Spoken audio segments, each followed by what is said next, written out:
Multiple choice number 9, options after expiration of the 180 day. Yung 180 day kasi ito yung trigger point kung saan pwede kang makapag-elevate ng kaso mo sa tax doon sa Court of Tax Appeals. Yung second option mo naman dito is pwede kang mag-continue na maghintay doon sa decision ng BIR.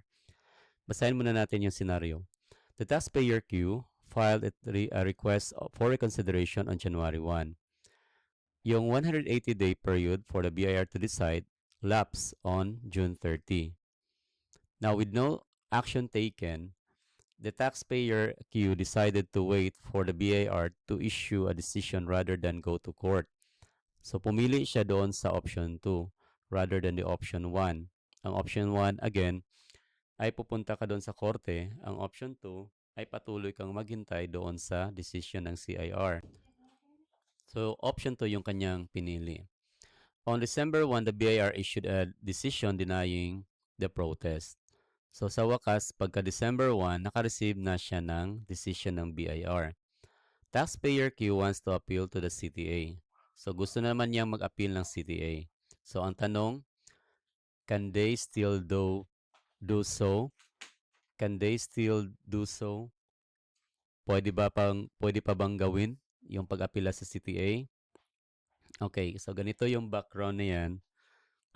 Yung explanation. Pag ganyan yung mangyayari, ang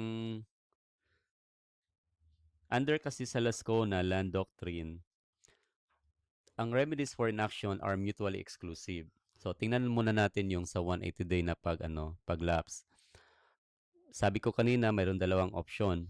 Kung pumili siya sa first option na nag-apila siya agad doon sa CTA, then hindi na siya pwedeng maghintay sa decision ng BIR. So ngayon, ang ginawa ni taxpayer Q ay naghintay pa rin siya sa decision ng BIR rather going to the Court of Tax Appeals. So option 2 yung kanyang pinili. Okay?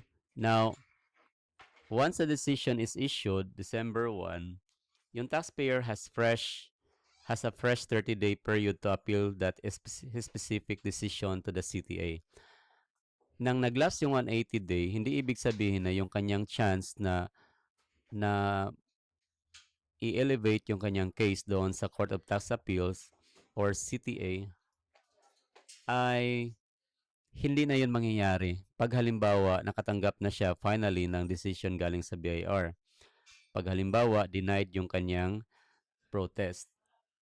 So sa ganyang pagkakataon, sa second chance na naman, pag pinili niya yung maghintay sa CIR at nakatanggap siya ng denied na decision, finally, ay pwede naman siyang ulit, that is the second chance na pwede na naman siyang ulit na pumunta sa CTA.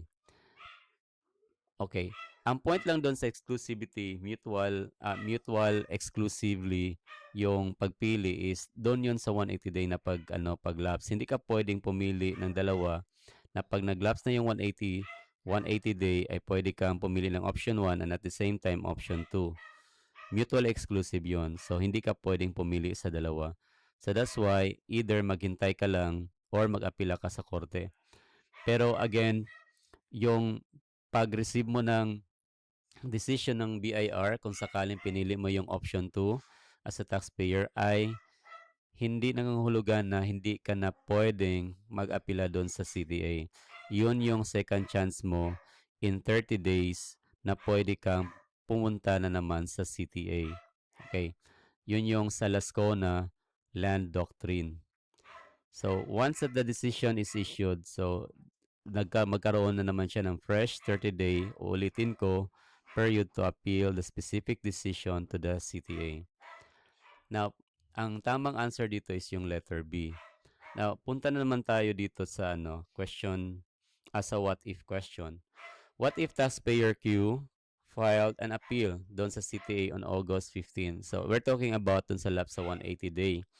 So, pag nag-appeal siya on August 15, which is 46 days na after the lapse of the 180 day, ang mangyari dyan ay hindi na yun valid yung kanyang pag-apila sa CTA. Outside na siya doon sa 30 day. So, ibig sabihin yan, ang mag-take effect sa kanya na option is yung option number 2. Okay?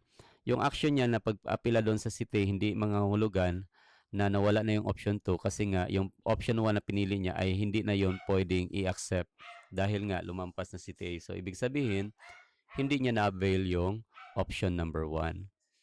Okay, so that's the point. So, ibig sabihin, paglampas ng 180 day ay nag-file siya late doon sa CTA.